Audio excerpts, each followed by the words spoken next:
This is a Marsh today, SimWorld Marsh takeover. I don't know what it is, but it is a Marsh Pod version of SimWorld today, if you will. We're running this thing solo, but it's a Thursday. It's a November 7th edition. Consider it SimWorld today, because here we are talking about it first thing in the morning. We're covering a lot. We're going to do our Wednesday night wrap-up. There was a lot of action in SimWorld U. We're talking who should be number 6th in the top 25, SP top 25, after another top 10 team goes down. We're talking that game, but we're going to start with the Golden State Warriors. And I promise you that this would have been the topic if I was doing this alone or if I was doing this with somebody else. But the Warriors and Celtics played one of the biggest regular season games of the season thus far in SWBA, and Golden State walks out of TD Bank, I believe it's still called. They walk out of the Garden with a 118-112 win. Let's start with the good guys, and obviously for me, that's the Golden State Warriors. What did we like about this? Here's the thing. Ever since the beginning of this season, from the preseason, I've had a very optimistic view of this team, and that's obviously coming from somebody who's got rose-colored glasses, but I like to think that I'm a fair observer of Golden State and last season's team, with Klay Thompson kind of being this really big question mark with not a real great center on their opening day roster, even though Trace Jackson Davis was there but not getting minutes. And with the aged Chris Paul, it was a tough watch, right? The confidence level wasn't really there. This season was different.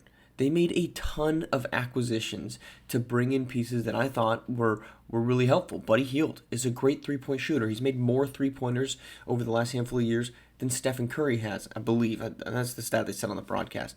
They brought in Kyle Anderson, who's been a glue guy ever since he's been in the league. They extend Moses Moody and talk about wanting him to have larger role. They spend the entire summer not willing to give up Brandon Pajemski in any type of deal. They added D'Anthony Melton, who, by the way, is still not healthy, who's a great defensive guard, something that they really struggled with last season when they're running out Steph, Klay, Chris Paul, and Pajemski, although Pajemski's not a terrible guard, obviously. He's a pretty solid defender.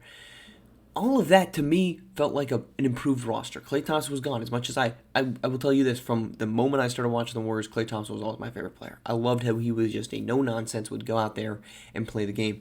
But he also, over the last handful of seasons, became more than that. He became less than that. He became a very persnickety guy trying to chase down his past. And you know what? He deserves to be that guy. He deserves to be somebody that goes out there. He's an all-time legend. He's a future Hall of Famer, and he's the third most important, or in the top 3 of the most important players in Golden State Warriors history, at least recently. But it was time for a refresh, and this team goes undefeated in the preseason, and they storm out of the gates. As of yesterday, in the middle of that game, they were plus 3,000 to win the SWBA Finals, according to Hard Rock Bet. This morning, it's 2,500. A couple days ago, they were plus 4,000 to win the in-season tournament. This morning, they're plus 2,250. Big word. They are finally getting the respect because their defense is fantastic. Because in a league in which you need to have shooters all over the floor, suddenly they have that with the addition of Buddy Hield actually being efficient, with the addition of Kyle Anderson, who hit 3 big threes in that second quarter that kind of flipped that game from an early Celtics win or lead to the Warriors, and they were able to hang on from there. But this has always been the staple of Steve Kerr teams, is not an elite offense. That's what you see. That's what you see when it was Kevin Durant. That's what you see when they won 73 games. That's what you see in 2022 is an elite offense. But that's not the staple. The staple of the Golden State Warriors is their defense. And that has been completely different. Andrew Wiggins is back. Obviously, last season was pretty much a lost season for him with the illness, and then subsequently earlier this year, death of his father. He looks rejuvenated, and he had a couple injuries early on. He was sick in preseason, but he looks great on the defensive end. Maybe it's just showing up against Jason Tatum, who he shut down in the 2022 finals. Draymond Green looks rejuvenated with a legitimate big next to him in Trace Jackson Davis. Gary Payton is healthy. Buddy Hield is competing on the defensive end. Kyle Anderson is not a slouch. Moses Moody has always been a good one. They swarm, and last night they did that. They're finally getting their. Are they suddenly a championship team? In my opinion, yes. I thought they were going to win the Pacific Division. I still think they do. I think they were easily an over 43.5 win team. I still think they are. It's going to be tough because you look across the aisle and it's Oklahoma City, who looked good in their loss. It's Denver, who just beat Oklahoma City. Those teams aren't going anywhere, okay? There's other good teams. Phoenix has been great out the gate. You have to pay attention to Minnesota. Dallas is probably going to find their step. But Golden State's 8-1, maybe 7-1, 8-1, something like that. They're playing elite basketball because of their defense. They're 7-1. And they just beat a team that nobody thought they were going to. It doesn't get easier. Now the next two games are Cleveland and Oklahoma City. But the fact that they're going to walk out of this with the first one at a 1-3 mark of maybe, or a 1-2 mark at least of maybe the toughest stretch in their entire schedule says something about them. Let's go to Boston. There's not a negative I'm going to pull here for the Boston Celtics. It's tough to play against a good defense, and they just shut up. But Golden State, by the way, second best defense behind, of course, Oklahoma City. Boston, though, I don't walk away with this with all that much concern for this team. They rallied back from down double figures in the second half. They want to shoot threes. They shot 54, which I don't think is good for basketball, but it's good for their game. It helps them get back into it. But some of their guys that you would hope to get going really didn't, and that's typically what happens in a matchup of two really good teams. Pritchard, 3 of 11 from deep. Drew Holiday, 0 of 6 from deep. Big nights, though, from Derek White and Jason Tatum. But the biggest thing, what were they missing? They're missing Jaylen Brown, and they're missing Kristaps Porzingis. Jaylen Brown is a guy that you can actually expect to be back. Kristaps Porzingis is probably going to be injured. He was healthy for last season's postseason. Barely. Can you really count on him? You can count on Jaylen Brown. Obviously, this Golden State Warriors win deserves a little bit of an asterisk. It wasn't a world beating. They just took down the best team at full strength. They took down a Boston Celtics team that's missing 2 of their starting 5. One of them who's very important because you have to insert now Al Horford into the starting lineup, somebody that the Golden State Warriors have traditionally and other offenses have targeted relentlessly. Getting Jaylen Brown back matters, but the fact this team was down double figures and rallied all the way back and in the final minutes had chances to win this basketball game, you feel good about the Boston Celtics as the number 1 team in the land. At least in the Eastern Conference, because the land, though, might be coming. That's Cleveland. All right, let's go to SimWorld U. Our first broadcast game, it was UCLA at UNC. Couple things. Let's start with UNC. The SP Top 25 overreacted. This team was number 9 in the country. They dropped them all the way out. Now, I think part of that dropout was because they hadn't played. Their last game was on October 23rd when they played against Butler.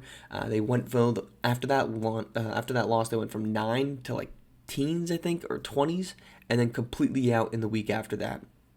They just showed up on national television. Now, this was their first big win, and this was a win that they needed to get because their other 2 wins, Oklahoma State, Temple, don't really scream positivity. Nor does a 12-point loss on the road to Butler really scream confidence. But Butler then goes off and gets their butts kicked by Duke, and now here we are. UNC is going to be back in the top 25, and this was a type of statement win that you really have to like if you are Tar Heels. You come on, you get the number 6 team in the nation, who's maybe doesn't deserve to be number 6, but still number 6. Really great team with Jalen Snow, and you completely isolate them and take them out. That's the good news. For UCLA, this is another top 10 team that goes down. I think we're still kind of figuring out what the top 10 looks like, the kind of consistency that we need. Teams still haven't really played too many games. Where UNC's at 4 games on the season. Some other teams are playing their first, their second, their third games. It's early. But UCLA also didn't really look like they or at least they didn't look like they were ready to be there. In that game, 30 points from Jalen Snow. That's a great 9. Blaine Kidd had 17, but Gerald Carroll goes 6 of 17. No other players besides Snow and Kidd shot above 50%. As a team, they shot 39%. They had just 2 turnovers. The fact was this team couldn't shoot the ball inside. And credit to Bam Wallace inside locking down the paint for North Carolina, because that's where this team struggled. They went 12 of 26, 46% from deep. You shoot 46%, you expect to win basketball games. You don't expect to lose by 17, and that's what happened to UCLA because they could not make shots inside the 3-point arc. So credit to North Carolina because they had, if we want to talk about swarming defenses, a swarming defense. Also talked about this at multiple points in the preseason. What was my one concern with UCLA coming into the season? They don't have a dominant big. That exposed itself against North Carolina when they had nobody who you could turn to inside to make big baskets. You needed to get offensive boards. They did that. They had 6 of them. You needed to attack the glass. They did that. They had 29. But they got out-rebounded 45-29 because North Carolina was infinitely better at shutting off the inside looks. I don't have a heat map of their shot chart, but I have to guess that it was a 50%, well, it would have been much lower than 50% line inside the paint because they don't have somebody who you can turn to inside and get it done, and that's what ultimately cost them this one. All right, other teams in action. So UCLA's loss last night, coupled with the fact that the number 9 team, Mississippi State, just lost. UConn's on a 2-game losing streak, and now UCLA. So that's 3 of our 6 through 10 teams all lost. We're going to get a new number 6 in the upcoming AP or the SP 25. The question is who's it's going to be. We also saw losses from Maryland and Butler, so it's probably going to be one of Memphis. It's not probably. It's going to be. There's nobody below them that deserves that. It's going to be one of Memphis, Arkansas, and Texas. All 3 of them were in action last night. Texas has a home win against Villanova, or a road win against Villanova, 82-63. Arkansas beats up on Xavier at home, 92-45. And then Memphis on the road beats up on Iowa State, 102-78. So who's going to be number 6? And in my opinion, it has to be Arkansas. Arkansas has been the most consistent team. They're also barely the most highest ranked, but they've won 5 in a row. They're 2 losses. 5-point loss to Creighton, 1-point loss to Princeton. 3 losses, and then a 10-point loss to Davidson on opening night. Those are excusable losses. Meanwhile, you look at Texas. They haven't really been bad, but they did get blown out by UConn on the road. You look at Memphis. They've really been pretty good, but they did get blown out by Duke at home. That equation doesn't exist right now for the Arkansas Razorbacks, and this is a completely different team. So I would expect to see Arkansas come in at number 6. I would expect to see Texas come in at number 7. I would expect to see Memphis roll in at number 8, assuming we're going to knock UConn back to number 9. I think that's where it has to be. It's not a big drop for UConn, and maybe UConn ends up staying in there at number 8. Maybe you could convince me they deserve to be at number 7, but they definitely don't deserve to be at number 6 coming off a second straight loss. But it'd be tough to look at this team and say, well, Texas should be higher ranked than UConn, even though UConn just took them down 95-68. I don't think it matters. I don't think it matters because you still have a team that over the larger body of work has looked better in Texas. But maybe that's not where the SP Top 25 goes. But if it was me, it would be Arkansas, Texas, Memphis. On Memphis, real quick, I kind of didn't know what to think of this team, partially because of that big blowout loss to Duke. But then you look at it, this team has been in it. Their 3 losses have been to Duke, number 2 team in the country. They've been to Alabama, their number 3 team in the country. And then a loss to UCLA on opening night, who's probably going to end up at like 10 or 11. So your 3 losses, if you're Memphis, are all to top 10, top 15 teams in the country. This team's legit. They just beat the socks off of Tennessee 2 games ago on November 1st. Lace Outlaw has been fantastic to begin the season. This team's legit. It might not be the number 6 team in the country, but it's capable of getting there in the coming weeks. All right, it's time for our SimWorld U wrap-up. We've got a huge slate of action, so let's dive on in. All right, we're starting off in Marquette, where Marquette picks up their second win over Colorado, 77-75. Marcus lay fat, 18-5-7 for the Golden Eagles in the win. Georgia, our second broadcasted game, they get their second win of the season, 81-70, thanks to Darian King-Cross, 29 points and a double-double from Christian Fazekas for the Bulldogs. Stanford and LSU, their second win of the season. Jay Slaughter scores 20, goes 6 of 7 from downtown. No Stanford scores in double figures in this one. Kansas at home against Florida State, 81-63, 18-11 for Madison Miles and the Jayhawks in the win. Oklahoma, will they, won't they? Yes, they will. 89-60. They blow out Harvard at home. Suno Chapa gets into 20 points, 22 on the night. Temple goes on the road to Auburn, takes down the Tigers. Delon Bins, 12-10 for Temple Owls as they get their third win of the season, a big non-conference slate. UNLV and Washington going at it. It's UNLV with an 88-57 blowout win. Jarrell Beauchamp, 22. Nat Hawkins, 19-13. We talked about it. We'll talk about it again. 82-63 win for number 10 Texas.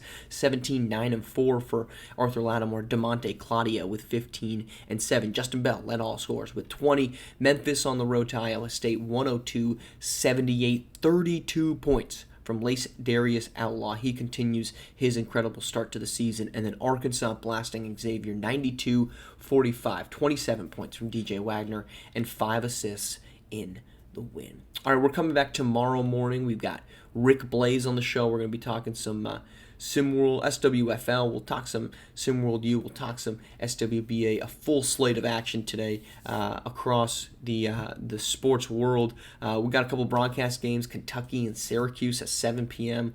on ESPN, and then Davidson and Virginia coming in at 8:30. Our top 10 teams, our top 25 teams in action. Number 15 Miami takes on South Carolina. Number 5 Georgia Tech against Wisconsin. Memphis plays again. Let's hope we back that up with a big night. And then Iowa at Missouri. Mississippi State at Boise State, and number 22 St. Mary's hosting Dayton. Those are your top 25 games today, Thursday, November 7th. We're back tomorrow morning here on SimWorld TV, the only place you can see the game, be the game.